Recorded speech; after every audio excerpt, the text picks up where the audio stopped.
main thing is the audio for the podcast, or like the main thing is the quality of conversation. Yeah. Do Okay. you want to face this way, or should we all face kind of like at an angle, like that, Okay. or something?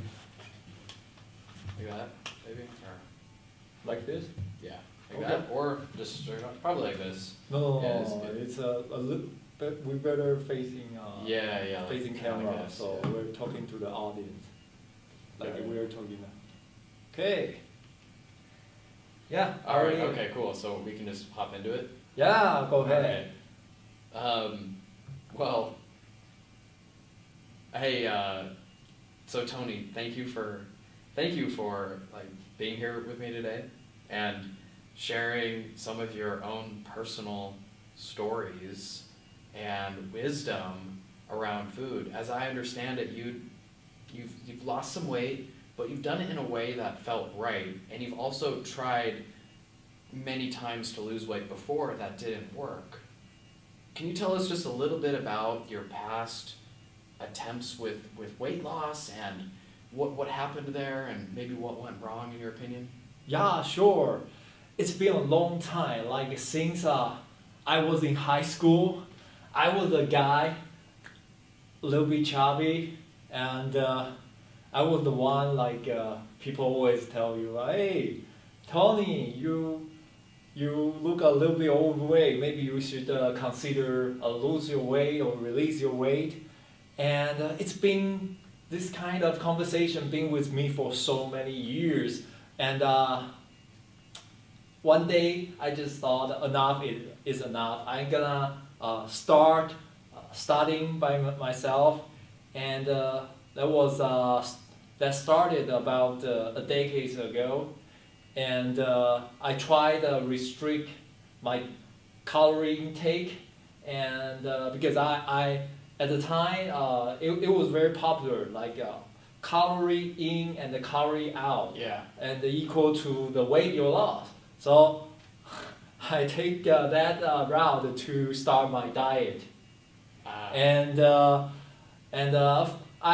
was a success for a while, but Yeah. later I went back to the original weight, and even sometimes even worse. I went a little bit even more.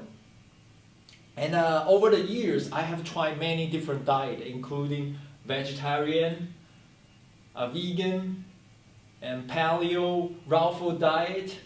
And until recently, I tried a keto diet. And We'll get that to in a moment. Yeah. I know you mentioned keto, and also we'll talk a little bit about the mindsets around your keto diet. I think what Tony does really, really good is he has a lot of wise thinking about keto, because as you know, I really despise diets, but I don't think that Tony is thinking about keto as your traditional diet. Like he said before, he's tried the whole calorie in, calorie out thing. He's lost weight before, and so it seemed like you were able to shift some of your thinking over the years. Just want to rewind a little bit. How many times did you gain weight, lose weight, gain it back? How many times did that happen? And did you ever blame yourself for gaining it weight? happened. It happened. Like for example, because I have to because if I used to be that person be very strict to myself. Like when I'm very at the time I was very conscious about the calories. I like whenever everyone ordered the medium size of meal. For example, whether it's a noodle soup or it's hamburger, or it's a meal for the hamburger and the French fries.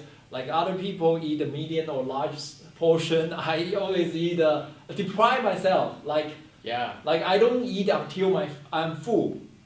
I actually I eat only feel like I'm 60% or 70% full, then I stop. Yeah. So we'll get into your tips in a little bit. I just want to help the audience understand where you're coming from. How many times did you lose and gain weight, and did you ever blame yourself? Yeah, I did. Like whenever I eat more than the portion I supposed to eat, I mean, I didn't really blame myself, but I can feel there was an inner voice saying, "Oh, you're supposed to eat Yeah. less than you ate." Yeah, kind So of like there's an inner voice that, as yeah. inner voice and saying that, and I don't feel very good because one I already feel I mean I didn't because I want to achieve my goal of losing weight, but Yeah. I know, like weight loss can be seen as a goal, and then when you don't reach it, that voice comes in, and was it a guilty voice for you, or a shame voice, or like you're a failure, or did I think it's a failure. Failure, Like yeah. because I think most people they believe that we have ability to restrain ourselves so that we can reach our goal. And if you cannot do that, then you're not deserve to be with other people like other people. Huh. Like because if you see look around like your friend, they are always people they eat whatever they want to eat and they never gain weight, right?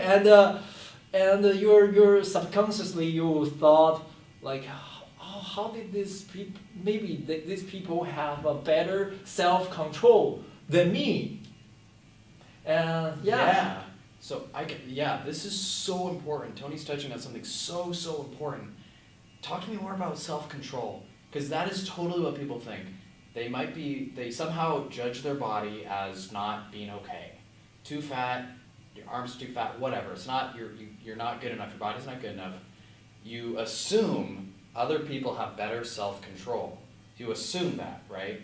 And then you try to control yourself. But if I heard you correctly, you just said that depriving yourself, trying to control yourself, I think you said that doesn't work in the long term. What do you mean by that? I think it's one of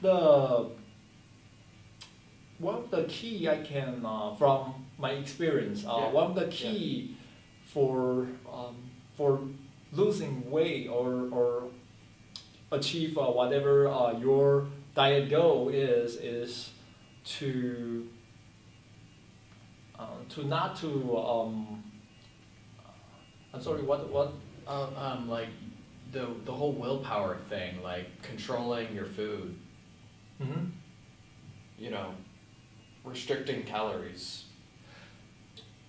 Restricting calorie is I think it's it only because when you restrict your I think that's my opinion. When you restrict your calorie, that you don't listen to the voice that your body really telling you. Like for example, you're only about 60 or 70% of full, then you stop eating, and you're not listening to the body. Hey, you actually have to eat more, but you just look at the numbers, saying, okay, I'm already reached my calories, Mm-hmm. and I supposed to stop eating. Mm-hmm.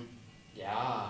And that is something like because I think maybe there are something which there is a certain body control trying to govern our body when to eat and how much we're gonna eat, and if you trying to stand over top of that governor, you lose control. Yeah. Your body lose control, and it's like It's the starvation reflex. When the body is still hungry, uh-huh. and you say Yeah, no more food, yeah. you might be able to do that for a little bit of time, but that governor, that automatic starvation reflex that kick in, and you're gonna overeat. You're gonna lose self-control. Because I think that's a body tell you need more nutrition, but instead you calculate your calorie and you tell you're trying to be be someone who is smarter than your body Yeah. and trying to take over the control. And that doesn't work very well in the long run. It's not very sustainable. Yeah, I love what you're saying here. The whole thinking versus feeling, like your body is giving you messages, and if you're trying to think your way, counting calories, and so forth, it's not going to be sustainable in the long run. What do you think? So, kind of transitioning, it seems like you had tried this whole restriction thing, and it didn't work for you. Yeah. And then you found something that felt a lot better. How did you make that shift? How did you what happened? So I think the main thing is the main difference between now and before is I started to really dig deep into the expert and the expert's opinion and try to find out the thing find out thing I can adopt, which suit to myself, fit into my diet requirement. Interesting. Because I think everyone is unique. You cannot there is no diet like one fits all everyone's requirements. So you have to. When I listen to I don't completely believe every expert saying. I actually try their method and figure out a way which I can be sustainable. Really? And also I spend a lot of time to learn cooking, and I think that's the main big difference because when you always when you always dine out and you can really customize the food you need, the nutrition you need into your own need. So I hear you. That really fascinates me. You did a couple things. One, you researched. Can you tell me a little bit more about? It seems like you did two key things. One, you researched and came to your own conclusions. You thought for yourself, right? And then it seems like you experimented with these different approaches. Mm-hmm. That's a huge step that needs to be recognized. What specific things did you experiment on yourself? Is there any specific examples you can give about what worked and maybe even what didn't work? Yeah, sure. So like with the experts, you researched the experts. So I did a little bit study about the keto diet and the intermittent fasting. So I listened to the expert. They talk about the fasting is very therapeutic to your body. So I want to try myself, and I did 3 days of fasting. And before that, I never think about fasting because I didn't realize that the human actually have. I didn't believe that the human body actually can. I myself, I can survive without 3 days eating any food except drinking water. And I remember during those 3 days fasting, the first day is the most difficult. But after I passed the first day, I feel like just like that expert say that you are able to your body is able to provide the energy from the fat you store on your body and convert into it energy, and that is when I realized that chemical reaction inside my body, and I actually feel very comfortable. After the third day of fasting, I feel like I have confidence to continue my fasting. Yeah. But actually, I miss the flavor of the food. Yeah, it's not because I'm hungry. It's because the food tastes so good. I don't want to. Yeah. Sometimes you feel like I can survive even without with more days, but I actually want to enjoy the flavor. I want to eat some food. I've So done that's some why. fasting before, not for 3 days, but for 2 days. And yeah, the first day is the roughest, but you start thinking about food and you kind of miss the flavor, like the taste. It's like eventually the hunger kind of like isn't as bad as you'd think. Sometimes I usually don't recommend fasting, but I'm not like, just for the people who normally come to me, they're in a different stage of their journey.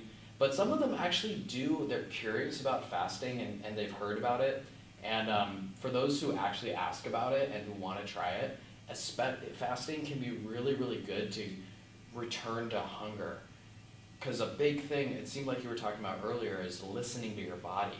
And some people in the beginning stages of their journey, they have a hard time listening to their hunger signals. And so fasting, if they want to try it for a day or a half a day, it can be a really great way to return to those body signals. Just along with those experts, coming back to your journey from, by the way, quick tangent, how much weight did you lose? I lost about 50 pounds. 50 pounds, yeah. And it felt right, like you weren't starving yourself. Yeah, I always eat. Right now, I always eat eating. to 90 or 100% until I. And how do you do that, right? I know you said cooking was really big. Are there any sort of like minds? How do you think about food? How do you think about hunger? Let's break these down. How do you think about when you should eat? When should I eat? I feel like right now, because I'm still the believer of intermittent diet, so I only eat 2 meals a day. Okay. I try to have an intermittent diet about 16 hours a day. So I only eat for 8 hours windows, Mm-hmm. and I don't feel like I have to force myself to do that. It's just like of course you don't want to do the intermittent diet too much in the beginning. You start from for example, you start from maybe 12 hours of intermittent diet. So you never want to force yourself, because once you force yourself, it's not very sustainable in the long run. It's not gonna fit into your lifestyle. How did you get started on? So you start researching some doctors and trying some things with fasting. You start learning cooking. Did you start off gradually, or did you just kind of like do 10 different things at once and do it all at once? No, I started gradually. Like for example, the keto diet. I only start like because there are so many different requirements for the keto diet. I don't follow that strictly in the beginning. I only, for example, here's one keto food I can replace this the regular meal. Maybe just one.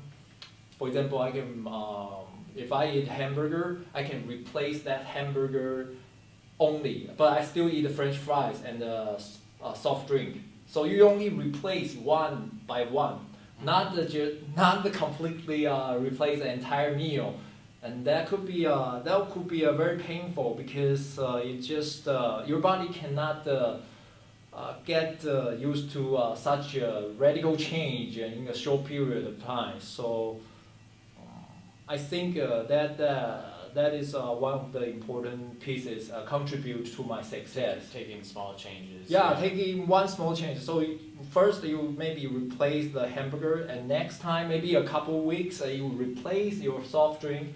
Then were there any sort of like sorry to interrupt, were there any sort of mindset changes? Because I know a lot of the people in the audience, at least the audience I believe I'm talking to, they know a lot actually about nutrition and what to eat and things like that, but yet something still doesn't click. And so I'm wondering if you started, like, instead of trying to restrict yourself, you mentioned something earlier about eating till you were full. That is a huge breakthrough for a lot of people. How did you, it seems like earlier in your journey you said you would eat till you were like 60% full, and then you said, no, I can't have any more, because you were following like the calorie thing. Mm-hmm. And now it seems like you're eating till you're 100% full. how did you shift your mindset around fullness? Like, what do you think about eating till fullness, and how did you change your mindset around that? Mm, because I study all the nutrition information over the years, and I believe that over the evolution, like our human beings have been through the all kinds of evolution for millions of years. Our body have a mechanism know how when to eat and how much you have to eat. Yeah.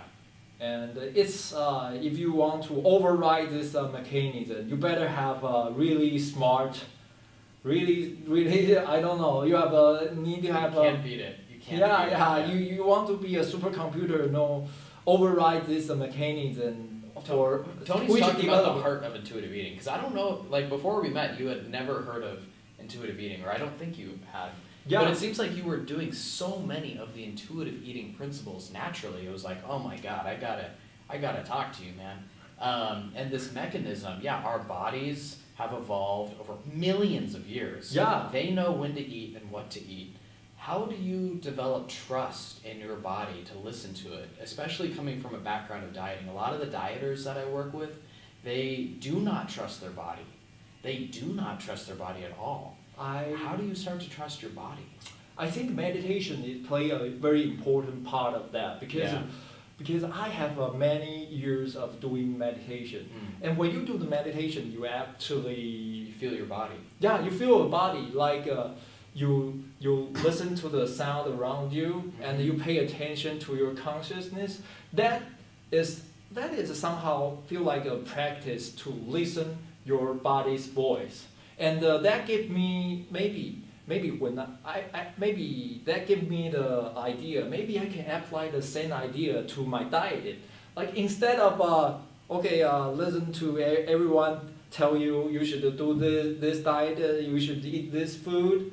Maybe your body already have intuition to know what to eat and when to eat and how much you have to eat. So you were meditating for a while. Yes, I totally believe. The meditation, basically you're more in tune with your body, so you notice when you're hungry. You notice, what else do you notice about your body? What wisdom does it tell you? It tells you when to eat, what to eat, things like that. Seems like meditation kind of helped you tune into your body. How did it help you actually, like practically? It helped me to listen to my body more, to trust, to gain to trust a little bit more with my body instead of I trying to be smarter than my body. Yeah.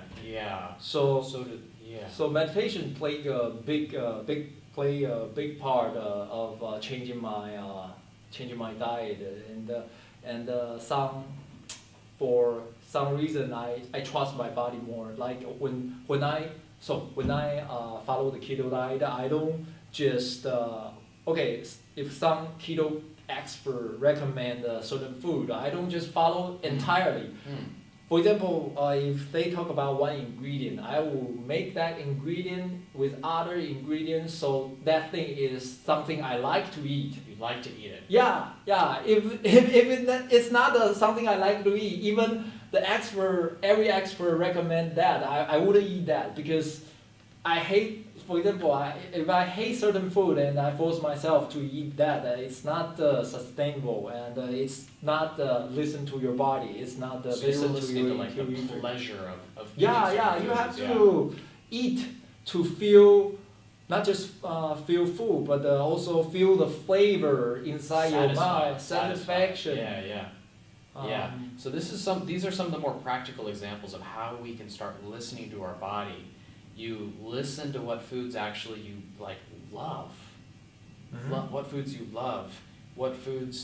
How do you know what foods to pick? It seems like because a lot of the times there's these diet experts, they say this food is healthy, that food is healthy. And it seems like what you're doing is you're listening to those experts, but then you're trying the food, seeing how the food tastes, feels in your body, and then you make your conclusion whether or not you want to stick with that food. This is another reason it's very important to learn the cooking skill, in my opinion, because when you cook yourself, you can do a lot of experiment. For example, if you cook, for example, I used to like to cook beef soup, and of course in the beef soup it's not just beef; it has other ingredients. For example, onions, carrots, and other vegetables. And when during the cooking, you can do the experiment. When you can use intuition when you do the cooking. For example, you can feel like, what if I add a little bit more carrots? What if I add a little bit more onions? Like add something like you really love to eat into that soup. And later you will feel the difference. Like after you finish cooking, oh wow, this tastes fantastic. Like I like that. And the next time you can cook a little, like add maybe more onions or more tomato, depend on your taste. So that over time, you build your intuition to stronger, and you like whenever you know you intuitively know what kind of food you're supposed to eat. I agree. I definitely agree, and I 100% agree. Now I could see someone saying, when I listen, I could see someone. I'm going to play devil's advocate. I could see someone saying, when I listen to my body tells me to eat sugar, to eat donuts, to eat all sorts of crap. That's what my body says. How do you? What are your thoughts about that? There's a few things I could say, but I just want to get your thoughts on that. I think, that thing. I mean, even I right now change my diet. I still sometimes feel like when I eat I still eat a cheesecake sometimes. It feels so good. I can understand why people are so in love with this kind of food. But you have, I think if you really care about your personal health and well-being, you have to really consider that only the whole food can bring you the health and the wellness you really need, you really hope you're living into. So what if, I'm going to press you on this one, what if the person, they say, I care about my wellness and I want to eat healthy, but when I listen to my body says to eat cheesecake. Yeah, then go ahead to eat cheesecake. If you really have a strong desire to eat cheesecake, then go ahead. Don't. Yes. I think whatever diet you want to take, it can be vegetarian, vegan, or whatever, keto, or whatever food you want to eat. One important principle is do not force yourself to do too much.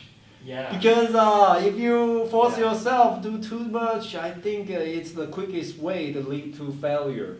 Yeah. It's lead to disaster. So let's explore this a little bit. It seems like, and I actually agree with you, it seems like you're saying follow your body's desire. Yeah. Even because if you have a desire for food and you use your thinking brain to force yourself to not have that food, like your body desires cheesecake and you think, don't have any cheesecake. That thinking is forcing yourself not to have cheesecake, and that forcing yourself is going to backfire in the long run. Yeah. So listening to your body is the key. Now, some people, to them, it seems very, very scary. My body wants cheesecake. I know cheesecake is unhealthy. Are you telling me I should just eat cheesecake? Yeah, I think you can, for example, if you eat 7 cheesecake a week. Yes, you're right. Thank you. I know where you're going. Go for it. Yes, sorry, go. You can start from, maybe you can eat 6 cheesecake a week, like to replace that 1 cheesecake with whole food. It doesn't make a big challenge for yourself, unless you really, I don't know how much cheesecake you're gonna eat a week, but 7 is pretty a lot. I mean, it's a lot. What it's a lot. What happens when people actually eat cheesecake, they get out of their head, right? So this is a leap of faith in the beginning. Mhm. You do eat cheesecake, and trust me, if you have a bunch of cheesecake day after day, Yeah, you're gonna get you're tired gonna of get that. tired of it. Doesn't matter. Doesn't matter what kind of food you eat. Even if you eat the same food over and over, Yeah. it won't taste that good. This is how you actually get over those cravings. You, instead of forcing yourself to not have the food, you actually allow yourself to have that food. You And- do eat too much of it in the beginning. You do eat an abnormal amount that is not healthy. But after you allow yourself to eat that abnormal amount, your body, I've seen this so many times, your body doesn't crave that food anymore. And paradoxically, your body starts to crave something else. It's kind of sick of that food, and you no longer want cheesecake. Your body isn't sure what it wants. It just knows, I don't want any more cheesecake. And that's when I think what you're saying is after the body stops desiring cheesecake, then you can start substituting in some healthier, or experiment. I hate to use the word healthier. You start trying other foods. That kind of seems right to you? Or? Yeah. Because no matter what kind of food you love to eat, it's not possible to eat over and over again every day. Eventually, you're gonna get tired of that. And if you pay attention to your body and you trust your body, then you can eat. For example, if you eat a cheesecake over and over, and you suddenly try a totally different food. For example, you buy you can buy any different food than cheesecake, and you taste that, and you will be able to wow, that is they actually so much different flavor you taste from cheesecake, and you actually enjoy maybe this food and even more than cheesecake, and you start to change your focus from cheesecake to some other food. Yeah. Instead of you have take a negative approach, like stop yourself from eating cheesecake, you actually do something like you change your focus to some other food naturally. Yeah, naturally. You're in tune with how your body is feeling. Mm-hmm. 24/7. How did you, a lot of the times what happens for people is they have a mental block where they don't, this is a subtle aspect, this is where you usually have to work with someone who kind of knows their stuff, but there's a lot of food rules that people unconsciously have. Food rules like, oh, I can't eat after 8 p.m. Oh, I can't have sugar, it's fattening. They have all these food rules that they don't even know they have. And these food rules are guiding their actions. And these food rules prevent people from listening to their body. They try to listen to their body, but then unconsciously a food rule, don't have cookies, cookies will make you fat. That food rule blocks people from feeling their body. These food rules are the rules that guide people to cut themselves off from their desire for food. They cut themselves off for foods. I'm wondering, and these food rules are usually deeply ingrained, and it's hard to get a sense of them. Did you have any food rules back when you were dieting? Yeah, I do. And then how did I you do. like clear your mind of them? I think I did have a lot of this kind of rule. For example, one of the most common rule is we have to eat 3 meals a day. Yeah, you Like, don't have to. You can eat 5, you can eat 2, you can eat but 1. Yeah, you can Sorry, eat. yeah, but that's one of the most whatever, common ones. Yeah, how 3 meals a day, how 2 many- snacks. Yeah. Yeah, you can snack. You can. There's no such rule that if you look at the people who promote 3 meals a day, and you look at their reasoning, you will feel like there is no.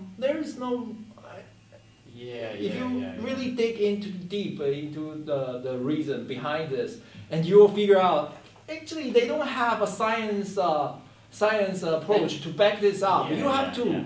I think you have to. if someone says 3 meals a day, okay, what's your science or experiment evidence well, to like back this up? oftentimes what happens is there's a lot of conflict because that person will say their science and they will have convincing arguments, but then there will be another person who says 2 meals a day, and they'll have science too, and they'll have convincing arguments, and then there's another person who's a Mediterranean, and they're like, they have science and they have convincing arguments, and so you get all this information, and then it's impossible to decipher it. The only way you can really do it is by tuning into your body, your inner voice, all these noise out there. It's gonna confuse the crap out of you. You need to tune in. How did you start? It seems like meditation. I recommend, there's a couple things I recommend people do. Meditate and journal. Meditate, feel their body, and journal to make sense of their patterns around food. Those are some of the core practices that I recommend people that who work with me. And did you do any of that on your own? Like from transitioning from 3 meals a day to being a little bit more open-minded and flexible about your the number of times you eat per day. How did that shift occur to you? I think because I listen to a lot of experts in in keto diet and they intermittent fasting and they have a theory behind 2 meals a day is they have theory 2 meals a day or 1 meal a day could be more beneficial to your body. So I want to, but I don't just listen to them. I have to do the experiment myself, right? And interesting.